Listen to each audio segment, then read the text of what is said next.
শ্রী মা মনসা বনভোজন অনুষ্ঠিত হলো মন্তেশ্বর ব্লকের অন্তর্গত মাঝের গ্রামে। এই পুজোয় প্রায় কয়েকশো বছর বলে জানালেন পুরোহিত তথা সেবায়েত রঞ্জিত সাঁতরা। মন্তেশ্বর ব্লকের অন্তর্গত মাঝের গ্রামে প্রত্যেক বছর মূল মন্দির থেকে মা মনসা বছরের 3বার বাহির হন। প্রথমবার দশহারা তিথিতে, দ্বিতীয়বার ভাদ্র মাসের আমাবস্যা তিথিতে, তৃতীয়বার ভাদ্র মাসের শেষ দিন মঙ্গলবার আমাবস্যা তিথিতে বনভোজন। পুজোর দিন 7 বোনকে নিয়ে বাহির হন গ্রামের কন্যা অর্থাৎ মেয়েরা।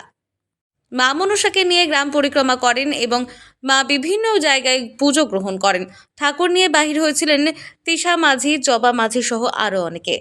গ্রাম মনসা পুজো, আজকে বনভোজন। আজকে ইনি বেরোবেন মেয়েদের কোলে, মাঠে যাবেন, ওখানে বনভোজনের পুজোটা হয়। মা কি বছরে কবার বার হয়? মা বছরে 3বার বেরোবে, দশহারা, বনভোজন আর ছাপান। আজকে কি মেয়েদের মেয়েদের কোলে যায়, মেয়েদের কোলে যায়। আপনি কি এখানকার পুরোহিত? আমি সেবাই, হ্যাঁ। আপনার নাম?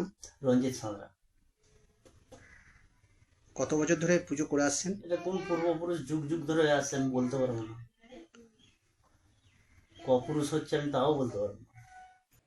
মন্তেশ্বর থেকে মৃত্যুঞ্জয় যশের রিপোর্ট, আনন্দ বার্তা।